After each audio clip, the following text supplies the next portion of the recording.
Okay, we are on page 44, chapter 4, We Agnostics, right at the top. We finished last week wrapping up more about alcoholism. And David, we didn't talk about this.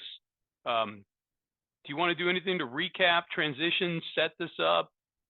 No, I don't think so. It's a brand new chapter. Bill's going to lay this thing out. It's one of the biggest spiritual pieces of literature I've ever come across in my life. I think a lot of people can relate to that. So I think it just holds its own right now. If you're okay with that. Yeah, absolutely. Okay, let's get started then. Okay. Page 44, chapter 4, We Agnostics. In the preceding chapters, you have learned something of alcoholism. We hope we have made clear the distinction between the alcoholic and the non-alcoholic. If, when you honestly want to, you find you cannot quit entirely, or if when drinking you have little control over the amount you take, you're probably alcoholic. If that be the case, you may be suffering from an illness which only a spiritual experience will conquer. Big paragraph, a lot of stuff in this paragraph, guys. I just did this for Howard on Monday night 2 weeks ago, and I took 20 minutes just on this paragraph alone, but I won't do that tonight. So first of all, take the time you need, bro. Let's do this right. I don't want to do that. I don't. Okay. Well, anyways, let's break down. Let's find out what the word agnostic means. So if you take the word and break it apart, the word ag would mean without, and then the gnostic is knowledge. So without knowledge. And the definition, another definition for agnostic is one who believes the existence or non-existence of God cannot be proven or known. A person unsure that God or God exists. So Bill was an agnostic, just prior to coming in Alcoholics Anonymous, and even in Alcoholics Anonymous. We can read a little bit of his story to find out exactly what I'm talking about there. But it said in the preceding chapters, so the preceding chapters, let's not forget the doctor's opinion when we talk about the preceding chapters. Very important chapter. Of course, the big book is outlined in this way that it's written by alcoholics for alcoholics.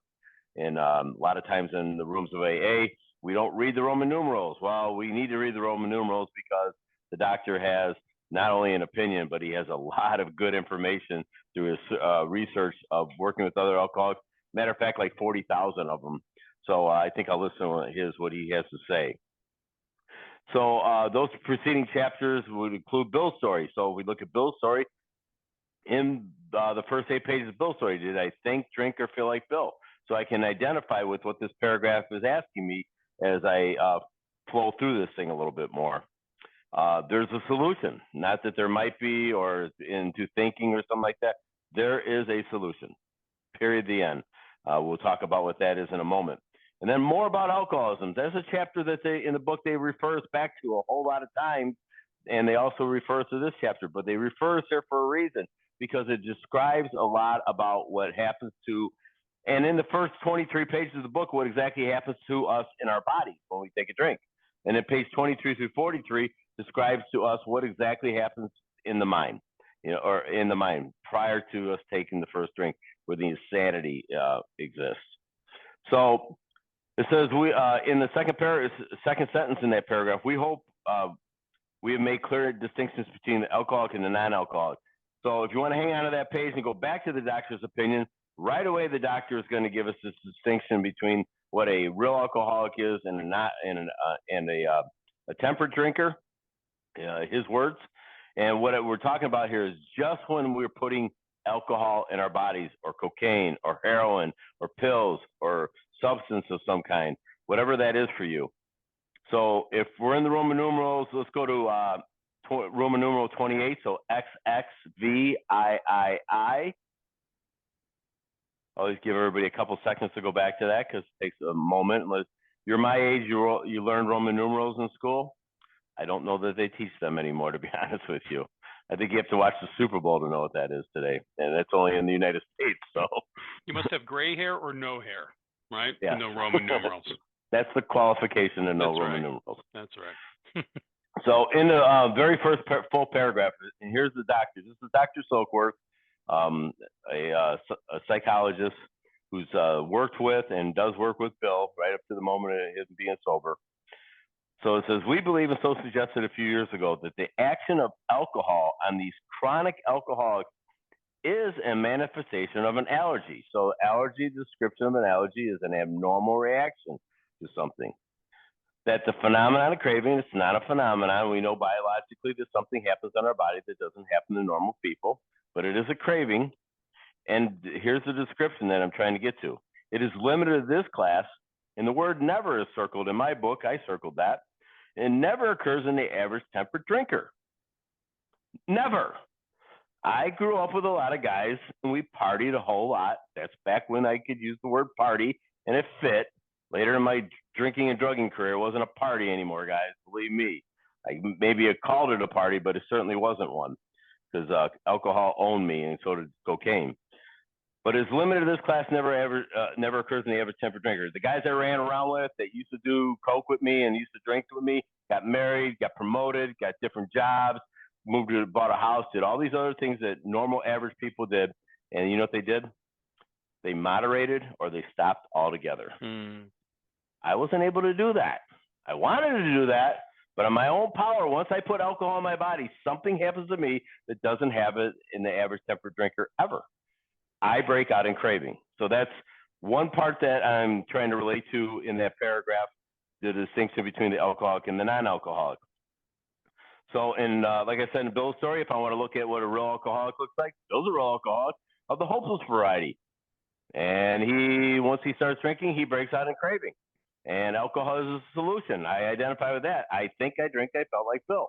Looking for similarities, not differences. And then if I go to chapter 2 in the book, and there's a solution. If you guys want to hang on to We Agnostics and go page 17 at the bottom of the page, starting out the chapter, there's a solution. I'm going to go halfway through the paragraph of the second paragraph here. And I'm going to point out what Bill describes here is 2 perils of this illness. So I am in the second paragraph, page 17. There's a solution. The sentence starts out with the feeling of having shared in a common peril. Is one element in the powerful cement that binds us. What is that one common peril? That one common peril is the craving and the obsession. That is the one common peril, and the malady, the unmanageability in my life. But that in itself would never have held us together as we are now joined. And the reason why I know that is because every time I got locked up, everybody I got locked up with was in jail for the same exact reason as me. We all have the same common peril, but we all get out of jail, walk across the street to the liquor store, make the phone call to the dope guy, and repeat the same behavior over and over and over again. They have no power, no choice, no control. So that is one peril. That's not enough information for me. Next paragraph. The tremendous fact for every one of us, and it is a fact, is that we have discovered a common solution. The common solution is directions in the Big Book of Alcoholics Anonymous to take me through the steps to get me to have a relationship with a power greater than myself that can solve my problem. And we have a way out. I circle the way. We have a way out. That is a promise on which we can absolutely agree, upon which we can join in brotherly and harmonious action. That means together. I do this with others. The first step says we. I don't have to do any of this alone anymore. This is the great news this book carries of those who suffer from alcoholism. We read a whole chapter more about alcoholism that described to me what exactly alcoholism is. So if I just flip over to the next page, on page 18, top of the page, it says an illness of this sort, and it isn't described in the book as a disease. The only time they use the word disease when it's related to the resentment. But we do know it is a disease, and it's a threefold disease. Some people may say it's 2. I feel like it's 3, body, mind, and spirit. So first paragraph, an illness of this sort, and we have come to believe that it is an illness, involves those about us in a way no other human sickness can. If a person has cancer, all are sorry for him and no one is angry or hurt. I don't think anyone would disagree with that. But not so for the alcoholic illness. For with it, There goes annihilation. I circle the word annihilation there because this is true. It's going to describe me what that looks like here. Of all things worthwhile in life. It engulfs all the lives, touches the sufferers. Here's a good description of another description, not only on page 52 where the bedevilments are of my unmanageability, but also in this part of the paragraph. It says, it brings misunderstanding, fierce resentment, financial insecurity, disgusted friends and employers, warped lives of blameless children, sad wives and parents. Anyone can increase the list. How do normal people fix that problem? Normal people, if they have this problem in their life, a little bit of a drinking problem or a substance problem whatsoever, that's not a real alcoholic or drug addict, and I throw money at this problem like this, I go to therapy, go to a minister, go to a priest, go to a rabbi, go to a psychologist, go to my mom and dad, go to all these other things. Why don't those things work? Because they have one thing in common. They're all human beings. And I'm beyond human aid. I can't get sober off another person's sobriety or even their help for a long period of time. It just doesn't work for me because of the obsession of the mind. So page 19, if I just flip the page, you shouldn't have said keep going, David. I did it. Yeah, go, bro. Go. Page 19. I'll give a summary at the end after you do the detailed. So keep rocking. Page 19, first full paragraph. None of us makes the sole vocation of this work, nor do we think its effectiveness would be increased if we did. Here's the sentence that I want to pay attention to. We feel the elimination of drinking is but a beginning. So true, but Alcoholics Anonymous, just because I stop drinking doesn't make me a better human being. But I do need to stop drinking. I just don't have the power to be able to do that. A much more important demonstration of principles lies us in our respective homes, occupations, affairs. All of us spend much of our time, spare time, in this sort of effort which we are going to describe. If you are fortunate enough to be so situated that they can give nearly all their time to the work. So if I want to do something, I got to get out of myself. That's page 19 there. Page 20, the next page, in the fifth paragraph, and I'm going to kind of wrap it up here and turn it over to David, because I'm still talking about between the alcoholic and the non-alcoholic. Bottom of the page on page 20 in the fifth paragraph, it describes three sorts of drinkers. First one's a moderate drinker. They have little trouble in giving up liquor entirely. If they have good reason for it, they can take it or leave it alone. I ask myself, David and I do this quite often. We take statements, we turn them into questions. David, is this you? No, this is not me. I'm not a moderate drinker. Okay, David, are you then a certain type of hard drinker who may have the habit badly enough and gradually impair him physically and mentally and may cause him to die a few years before his time? If a sufficiently strong reason, ill health, falling in love, change of environment, or the warning of a doctor becomes operative, this man can, David, can you stop or moderate? These are things I need to consider, because in a lot of pain, I will tell myself, absolutely not. But after a couple of days of abstinence from alcohol or drugs early in sobriety, that pain goes away. I have no mental defense. It says, although he may find it difficult and troublesome, he may need medical attention. Is that me? That's not me. I was able to do that on my own. But what about the real alcoholic? Question mark. He may start off as a moderate drinker. He may or may not become a continuous hard drinker, but at some stage of his drinking career, becomes to lose all control of his liquor consumption. That is the craving once he starts to drink. The obsession starts first, the insidious insanity that I pick up the first drink. So back to page 44 in the We Agnostics. I'm just going to take this little paragraph here and finish it up. In the middle of the paragraph, it says, if when you honestly want to. So take the statement, I turn it into the question. David, when you honestly want to, do you find you cannot quit entirely? Yes or no? Or if when drinking, do you have little control of the amount you take? Bill answers the question. Bill does this over and over and over in the book. He not only tells us what the problem is, he immediately tells us what the solution is, and then the practical program of action. And in this paragraph, it's talking about the obsession, it's talking about the allergy of the mind, and it's talking about do I have little control of the amount I drink? Then you're probably alcoholic. Then it finishes up. If that be the case, you may be suffering from an illness which only, and I circle this, no mom, no dad, no children, no job, no judge, no jail, none of that stuff was able to get me sober. Only a spiritual experience will conquer. There's a question. I take the statement, I turn to the question. David, do I believe that only a spiritual experience will conquer what I have as this illness? I need to know that. And if your experience, if I got a sponsor who works out of this book and he tells me that that's what happened to him, that is not my experience yet. I must get busy and do the work out of the book of Alcoholics Anonymous so I can have that experience. But I'm beyond human aid. I'm out of options. I'm willing to do whatever it takes. A couple times in the book, they remind us that we were willing to go to any lengths. And here in that last sentence in that paragraph, I do believe today that only a spiritual experience will conquer what I have. That's it. Thanks, David. That was awesome. And that really worked well as a good recap of how we got to this chapter anyway, and that's really what this opening paragraph is about.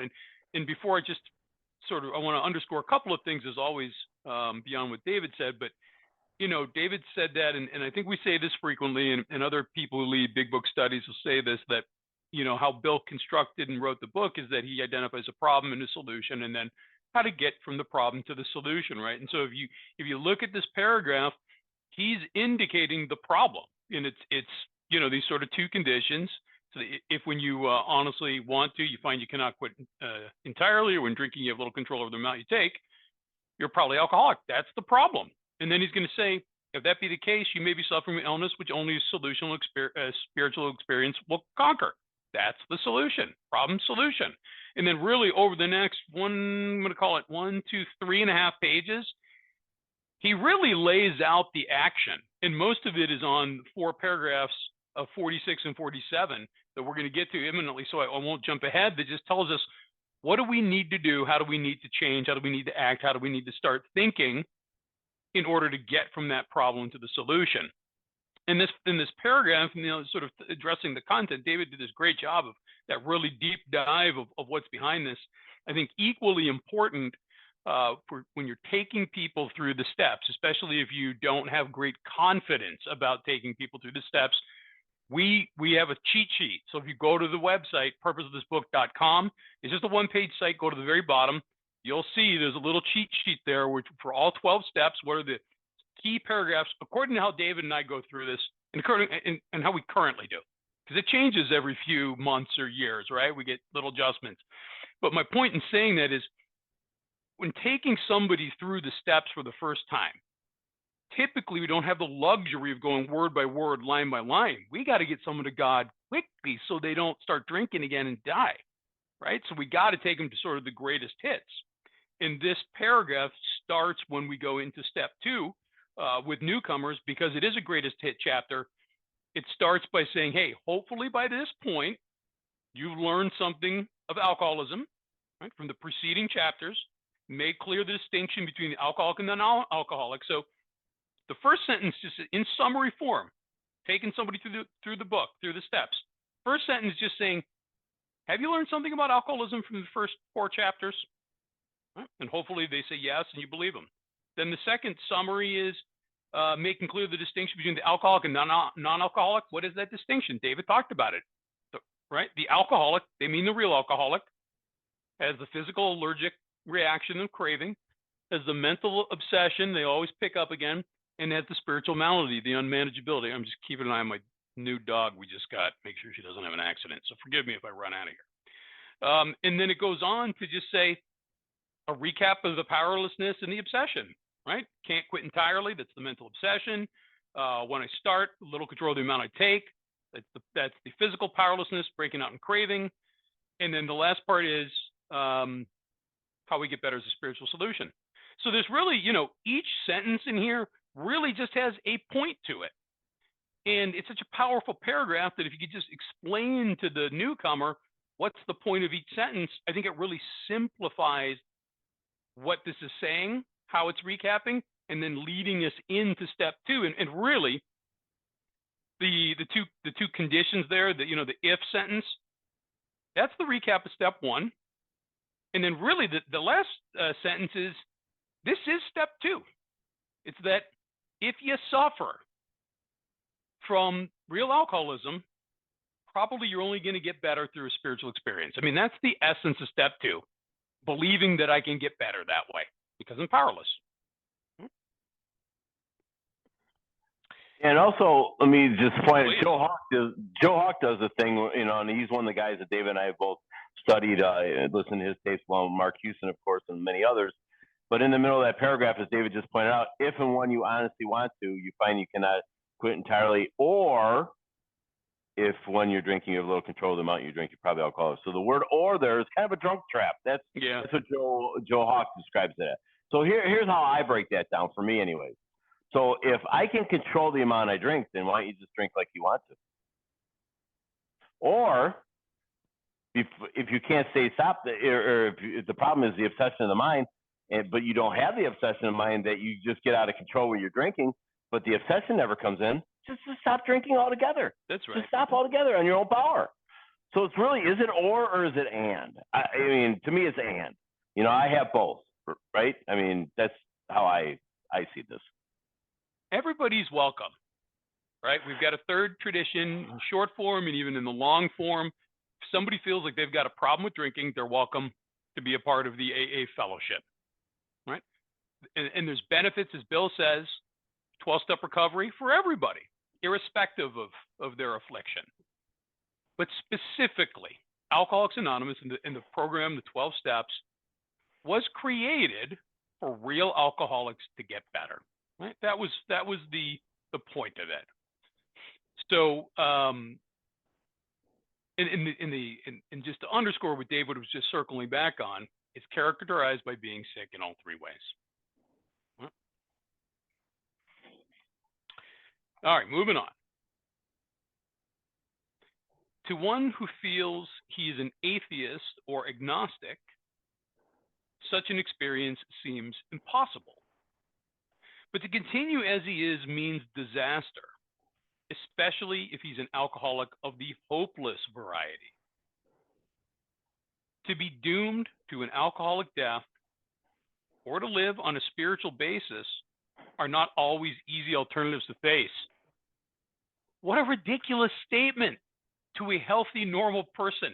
Could you, anybody here have like a healthy person in your family, maybe your husband or wife, boyfriend, girlfriend, parents, kids, healthy, don't have an alcoholic or drug problem? I'm sure many of us have those people. Could you imagine if they read this? To be doomed to an alcoholic death or to live on a spiritual basis are not always easy alternatives to face. They would say, what kind of maniac wrote this book? Why would it be difficult to choose living on a spiritual basis over an alcoholic death? People don't get this because they're not like us. Right? This sentence is a callback to my second favorite page. We got to go there. Bottom of page 25. And this says the same thing, but in more words. And I must also say this every time I go back to 25. If you're new in studying the big book, and you're here studying with us, and you're listening to David, and he's bouncing us all over, and he's tied it all together, and you're like, man, how did you learn how to do that, David? The answer is he, just like me, came across something in this book. For me, it was the bottom paragraph on 25 that so touched me, and I so related to it. I read this paragraph, and I was like, oh my gosh, this is me. And I thought, if I can so relate to this paragraph, I bet there's more in this book that I'll relate to.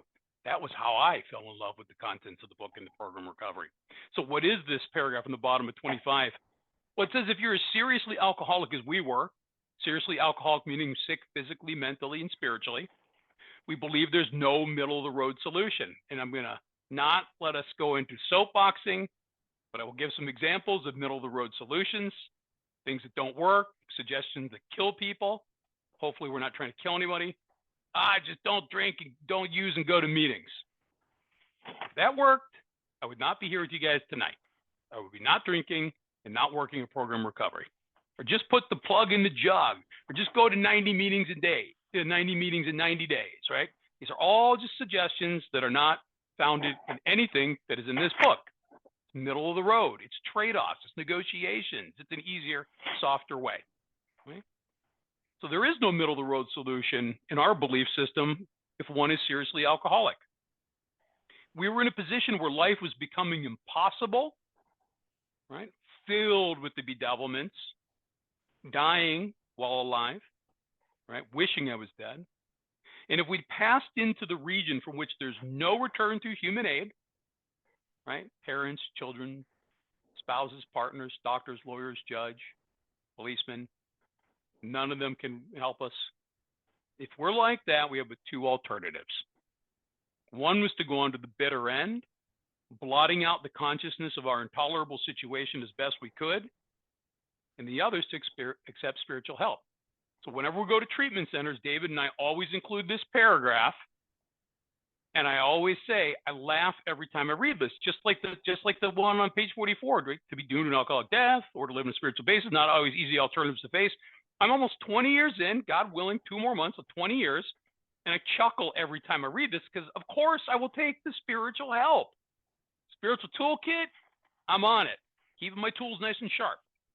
But when I first came in my experience of newcomers, when they come in, these are very difficult decisions to make because it's infinitely scarier to consider living a new way of life, to give up the alcohol, to give up the drugs, to give up whatever the addiction is. It is much more comfortable to continue to live in the devil I know. The pain was very predictable. Right? So this paragraph on 25 and this line on chapter 4 show how twisted we are. And only we think like this. Right? It is a difficult decision. But the point at which I understand I am powerless and I'm hopeless, then I can start to make a move towards the spiritual basis of life, right? Because without that, I don't know, without fully understanding one, learning to concede to my innermost self, I just don't think I'm going to buy into starting to believe that I can get out of this beyond my own power. I went through life like a freight train, right? Hurtling down the tracks like a bull in a china shop, trying to outmuscle, outthink, outrun everything. But not this disease. I couldn't do it. Go ahead, David. All right, so in that paragraph it says one who feels he's an atheist. Definition of atheist is one who does not believe in the existence of God. So I got to do this just because, you know, maybe you don't believe in God. And in Alcoholics Anonymous, we don't have a God. You get to have a God of your own understanding, your own conception of God. We don't have a God. You know, as I went to church as a kid, even though I'm a non-practicing Jew, I do go to church with my wife from time to time, and I listen and I pay attention. I get a lot out of these masses that we go to. It's absolutely amazing to me. You know, I feel like God's talking right through me to this priest up here who's very educated and does a great job of speaking. I don't have a problem with it, but I had to let go of a lot of my old ideas, and I don't want to get into the second step here.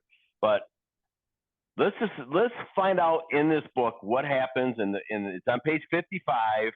It's in the 5th paragraph, right? Yeah, 5th paragraph, last paragraph on 55. So we're going to be talking about a gentleman who is John Henry Fitzhugh Mayo. And the reason why this is so fresh in my mind, and I don't know if Rob wants to post this too, but I get to be the facilitator for Howard's group for the month of January, and I just did this paragraph last week, the one prior to that the week before. So this is all fresh in my mind, and it gives me a lot of excitement to have better understanding of what this textbook is telling me. Bottom of page 55, 5th paragraph, and let me read a couple paragraphs to you because otherwise there'll be no cliffhanger here. We got to find out what exactly just happens, and it happens in 3 paragraphs. In this book, you will read the experience of a man. So again, that man's name is Fitz Mayo. So his real name is John Henry Fitz Mayo. So him and his wife Elizabeth became really close friends with Bill and Lois. They hung around. Fitz lived in Maryland. They would come to Brooklyn and go to Bill's meeting on Tuesday night. They did a lot of things together. As a matter of fact, they were at Fitz's place when Bill C., the lawyer who lived with Bill for the whole year, committed suicide in Bill's house. Bill and Lois were not home. They were over at Fitz's and Elizabeth's home that night when that happened. So they were great friends. Fitz, as a matter of fact, lived so close to Washington, D.C., he went to the Library of Congress when they were going to name the Big Book of Alcoholics Anonymous, and to find out what we're going to name it. And they said, go look and see how many books are called The Way Out. And he went to the Library of Congress, and they found out that 25 books were called that, and 12 books were called The Way. So they didn't use that.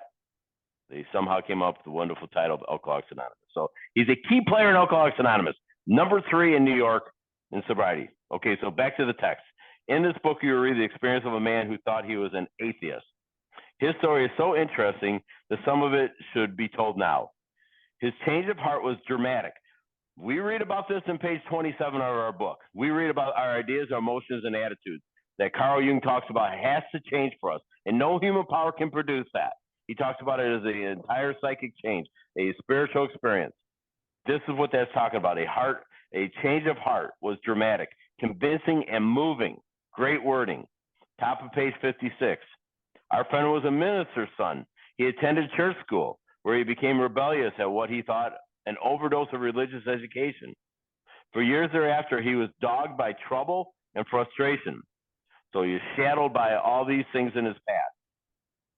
Business failure, insanity, fatal illness, suicide. These calamities as an immediate family embittered and depressed him.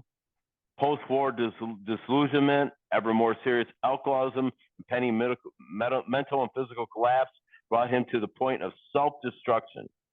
Like suicide. That's where, I mean, dude, isn't that what we're doing to ourselves?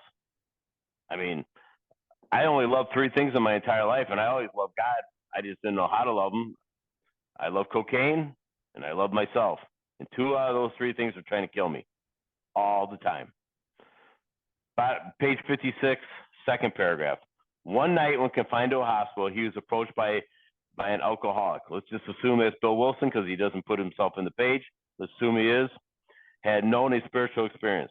So Bill Wilson had a spiritual experience, so let's just assume it is.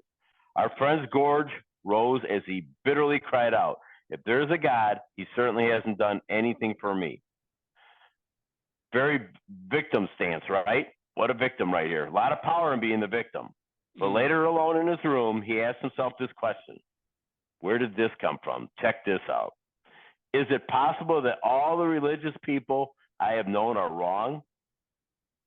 These are questions I can ask myself if I'm agnostic or atheist, if I'm unsure. While pondering the answer, he felt as though he lived in hell. Then, like a thunderbolt, a great thought came. It crowded out all else. This is it. Italic writing, very important. He's in a meditative state. That's what he's in, because this comes into his mind. No other thoughts were in there. Everything else also was blocked out. Thunderbolt idea came in. Who are you to say there's no God? Here's the experience that he had. This man recounts that he tumbled out of bed to his knees. In a few seconds, he was overwhelmed by a conviction of the presence of God. An atheist, full-blown atheist, turned his back on religion completely. He poured over and through him with the certainty and majesty of a great tide of flood. That is a sudden spiritual experience that this man had. Barriers he had built through the years were swept away.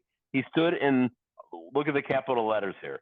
Get to pick your own conception of God. Call him what you want to call him. David and I use a nice 3-syllable word or 1-syllable word. God. The presence of infinite power and love. He has stepped from the bridge of reason, which was his higher power, to the shore of faith. So from step 2 to step 3, for the first time, he lived in a conscious companionship with his creator. That means he was in harmony with God. Then I'm going to leave it like that because the next one's going to relate to step 2.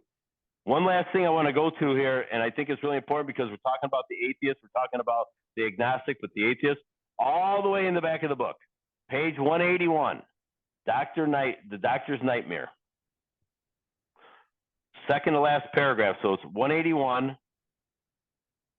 Those pages are not as littered up with writing as the rest of my book is, so I can read this one very clearly. This is Dr. Bob. I love this statement here. Second paragraph, it starts with, if you think you're an atheist.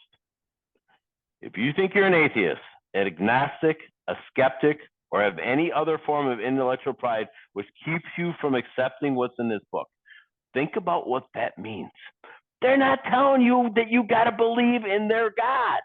They're just asking you if you're willing to accept what's in this book. Can I do that? My life depends upon it, as sure the butt does. I feel sorry for you. If you still think you are strong enough to beat the game, David's statement, love when he says it, outthink it or outmuscle it, that is your affair. It is. If you think you can, there's nothing I can do for you. But if you really and truly want to quit drinking liquor for good and all, highlight that, underline that, good and for all, and sincerely feel that you must have some help, we know that we have an answer for you. They have an answer. This book is the directions to that answer. It never fails if you go about it with half the zeal you have been in the habit of showing when you're getting another drink. Your Heavenly Father will never let you down. I just love that. That just helps me.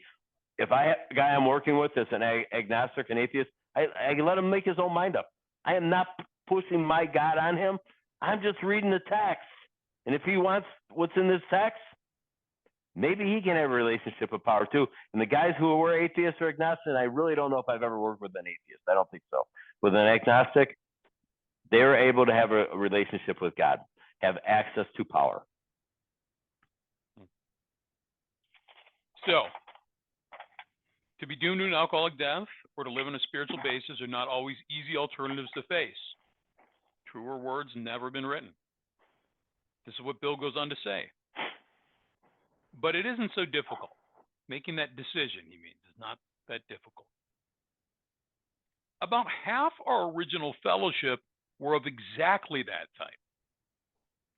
At first, some of us tried to avoid the issue. Hoping against hope, we were not true alcoholics. But after a while, we had to face the fact that we must find a spiritual basis of life, or else. Perhaps it is going to be that way with you. But cheer up. Something like half of us thought we were atheists or agnostics.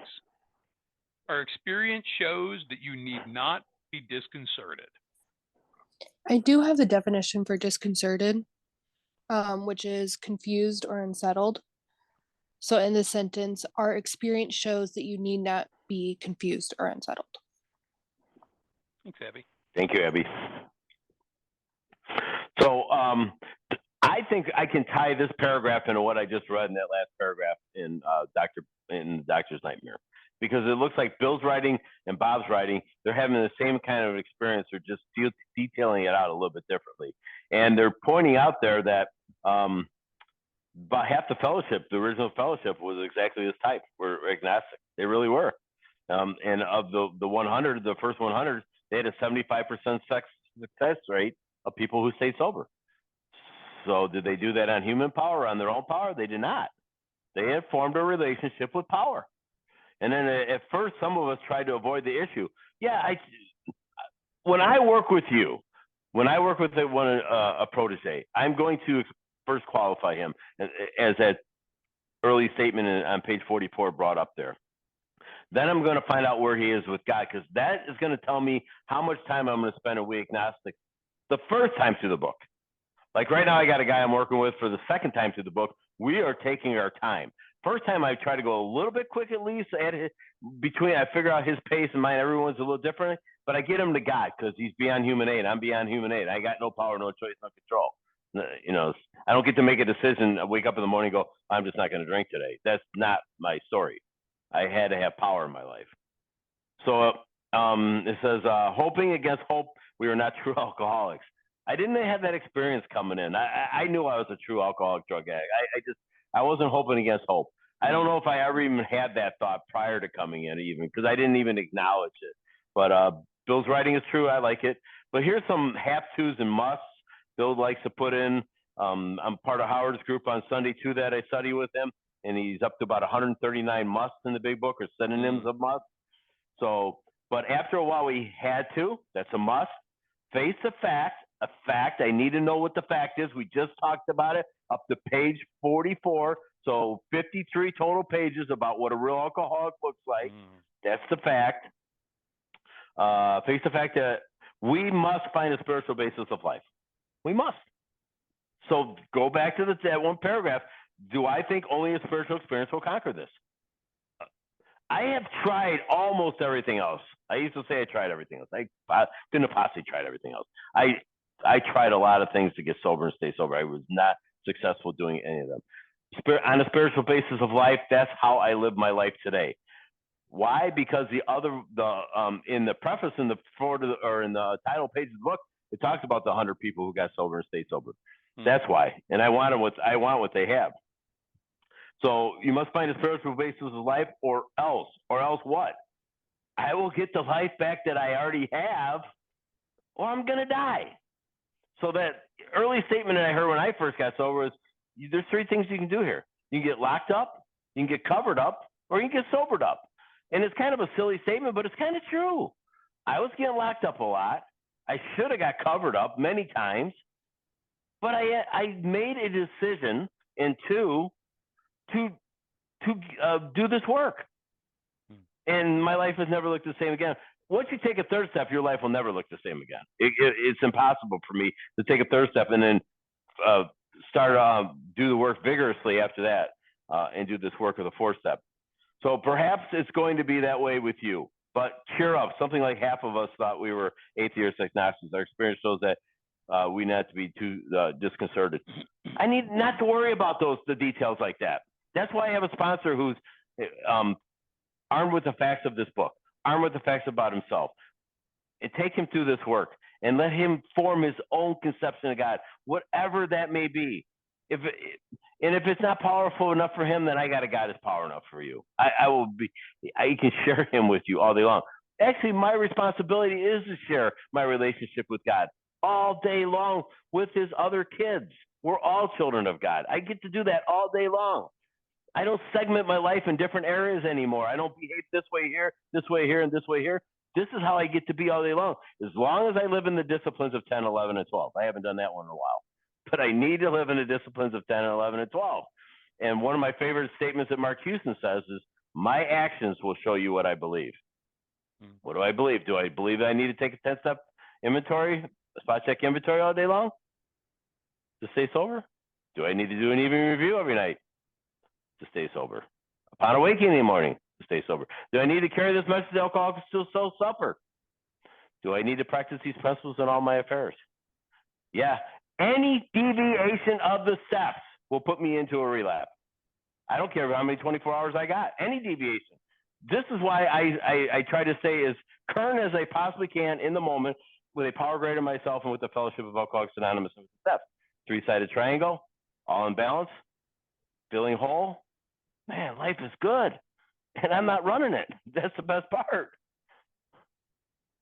Thanks, David. And this is not doom and gloom. This is not trying to scare anybody into practicing the principles, these principles in all your affairs. When David talks about deviation results in relapse, if David skips his evening review tonight and skips his prayer, he's not going to run out to the bar at noon tomorrow, right? I use this a lot. I have another chronic illness. I'm diabetic. My blood sugar is currently under control. If I stop taking all my diabetes meds and get less exercise and eat like garbage, I'm not going to die from diabetes tomorrow. But you better believe I'm going to die well before my time. This thing will catch up to us, right? But the greater opportunity is not to keep practicing these principles and living in the disciplines of 10, 11, and 12 because I get mine. No. I've got to do this stuff. We are obligated to get well and stay well to help the other people that need our help the way that we got the help when we came in. This is not me getting mine. This is about me figuring out how to position myself to fit myself, to be of maximum service to God and the people about me. So again, David did a really nice job of going in depth in this paragraph, but in the spirit of keeping it simple too, for like the newcomer, if you're taking them through the steps, right? What this paragraph is all about is saying, recognizing when we come in, it's not easy to be fully committed to 12-step recovery, to this program of action. It's not. It wasn't for me. And I rarely see people who authentically, honestly are all in the first time I meet them. Mostly they're beaten up and they're looking to get better. But then when I tell them about the work, they're like, I don't know, maybe it's not so bad. Right? So this paragraph is saying, okay, you're unconvinced. and you're freaked out by God or higher power, don't be freaked out, because most of us, this paragraph is saying, felt the same way. Okay, so you're in good company if you feel that way. But it goes on to say, but after a while, hold on, let me change my emphasis on that. But after a while of what? After a while of, I don't know if I have to do this, or I don't know, maybe if we just do more yoga, or I don't know, maybe I can, rational recovery, some other thing. It didn't work. And listen, God bless anybody who can get truly recovered through another system. We don't have a monopoly on this. God bless, right? But what typically happens to real alcoholics, real addicts, try other things and it doesn't work. So after a while of trying things that don't work, we had to face the fact that we must find a spiritual basis of life or else. This echoes what's said on page 30. We learned that we had to fully concede to our innermost selves that we were real alcoholics, we were real addicts. If I'm working with a newcomer, it is pointless of me to say, bro, do you concede that you're a real alcoholic or addict? Because all he's going to say is, yeah, man, yeah. And he's going to have no idea what I'm talking about. Each of us has to learn to fully concede on our own. Sometimes we have to get really beat up along the way. Sometimes we just need a little bit more internal pain, and that's motivating enough. But however we get there, after a while, after some lessons of varying degrees of pain, we're going to face the fact that we must find a spiritual basis of life or else. If I really understand the first step as a real addict, a real alcoholic, I don't have any other choice. Right? I need a spiritual solution. So it goes on to say, so maybe it's going to be your way. And I don't know. I love when Bill's so black and white, and it kind of drives me nuts when he sort of is a little softer. I like it better. Perhaps it could be that way with you. I wish he would just say, it is going to be that way with you, right? But I'm not rewriting it. It's just, it's funny how sometimes Bill goes from being so hard and black and white to sometimes it's a little bit of a soft sell. You know, maybe that's part of his selling technique. Cheer up. Something like half of us thought we're atheists or agnostics. Our experience shows that you need not be disconcerted. You need not be troubled. He's like, man, most of us came in this way. Don't sweat it. Don't be concerned. Don't dwell on this. Just get right. And how many times, maybe some of us here in this study tonight or other people we've worked with, got caught up on, I heard it so many times in the last couple of decades. Oh, the whole God thing. I'm caught up on the whole God thing, the higher power. I just don't know. And I'm like, your problem is not the God thing. Your problem is not the third step, not the second step. It's the first step. Because if I really understand the first step and it's well explained to me and I agree I'm powerless, where am I going if I don't go find some power? I'm going nowhere. I'm going to end up locked up or covered up, like David said. That's the only place I'm going. There's never an issue with God. There's never an issue with a higher power if I truly learn to concede to my innermost self. I'm a real alcoholic, right? That I'm sick physically, mentally, and spiritually. I've got no other approach. And like I said, God bless if somebody finds another way. That's okay. Totally okay. We're strictly talking about someone's coming to a 12-step fellowship looking for help. There's only one approach. Have a spiritual awakening as a result of the steps. And to have a spiritual awakening, I got to have a spiritual life. And to have a spiritual life, I got to have a higher power, right? And whether it's God, you know, or Allah, or Vishnu, or Mother Nature, or the universe, creative intelligence, all of those things are fine. It's just got to be bigger than human, right? That's really the only concession point. Okay, we're good on time. If a mere code of morals or a better philosophy of life were sufficient to overcome alcoholism, many of us would have recovered long ago. But we found that such codes and philosophies did not save us, no matter how much we tried. We could wish to be moral. We could wish to be philosophically comforted. In fact, we could will these things with all our might. But the needed power wasn't there. Our human resources, as marshaled by the will, were not sufficient. They failed utterly. Abby? I do have the definition for moral, Great. which is concerned with or relating to what is right and wrong in matters of human behavior. So, in the sentence, we wish we could be concerned with or relating to what is right and wrong in matters of human behavior. We could wish to be philosophically comforted. In fact, we could will these things with all our might, but the needed power wasn't there. So, just real quick, and then I'll turn it over to David, but I just want to help people understand what Bill's talking about a little bit here with a code of morals or a better philosophy of life. What Bill's talking about is a way of thinking, a system of living, right? A rule set for how to approach life.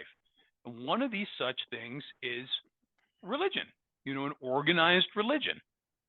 And it's apropos to consider back the story of Roland Hazard and Dr. Jung on page 27. We don't have to go to it. I'm just going to recap it, right? Where Dr. Jung is talking to Roland. He says, for alcoholic of your type, the only way you're going to get better is if you have this vital spiritual experience. And when Roland hears this, he's like, oh, it's great. I go to church. I love my church. I'm involved in it. And Dr. Jung smashes this. He says, no. He says, that's great that you've got religious convictions and that you're involved in the church and you're doing all this stuff.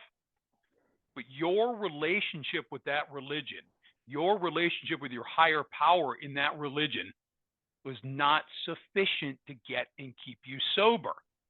Now, what he was not saying, and what I'm not saying here is, if I was raised Jewish, I'm not really practicing. I'm not practicing. But if I was really into Judaism, right, it would be hand in hand with my spiritual life in recovery. The God of the Old Testament could very much be my higher power, or it could not. Right? These things are not at odds. If I was really observant Jewish, but I couldn't get sober until I got into 12-step recovery, it doesn't mean that I was a bad Jew. It just means that I kept my Jewish practices out of the most problematic parts of my life, right? I can take that God of my religion, if I have one, and really redefine my relationship with him so that he's running the whole show. And that's how I can blend it, right? So it can be a named God. It could be an unnamed God. It just has to be bigger than me. Defined, undefined, related to religion, not whatever. And there are other, codes of morals and philosophies. There's many ways of thinking. There's people have these systems. There's like Gestalt. You remember Franz Perl? I'm sure some of you guys studied them in school. And so many more, right? The Oxford group we talk about a lot. It was a group with a system of living. They were trying to be Christ-like, first-century Christians. Right? But what they were doing was inadequate to get the members of the drunk squad sober because they didn't have the whole picture. Go ahead, David. So we got a minute, so I'll go up. Go ahead. Sorry, I was going to say, can I interrupt real quick? I just have the definition for marshaled in the last sentence of the paragraph. It means combined. So our human resources as combined by the will were not sufficient. They failed utterly. Awesome. Thank you, Ashton. So bottom page 44 in that fourth paragraph, it says, of a mere code of morals or a better philosophy of life were sufficient to overcome alcoholism. Let's connect some dots. We just read this in the first paragraph over there. So the last part of the paragraph. If that be the case, you may be suffering from an illness which only a spiritual experience can conquer. So they're saying here, if I could will my spiritual experience, wouldn't I be doing a little bit better than I am? I can't. Bill's talking about a will and self-will in this paragraph. Page 45, he uses the word recovered, past tense, recovered. But we found that such codes of philosophies could not save us no matter how much we tried. That means will, on my own willpower. We could wish to be moral. We wish to be philosophically comforted. In fact, we could will, self-will, these things all with all our might. That's my own willpower, but the needed power wasn't there. Our human resources combined with my own free will were not sufficient. What happened? They failed utterly. What does utterly mean? Completely. Not so good. Not doing good. Managing my own life, be able to stop on my own power, or being able to say stop. All right. I think that's a good place to stop. Mm-hmm.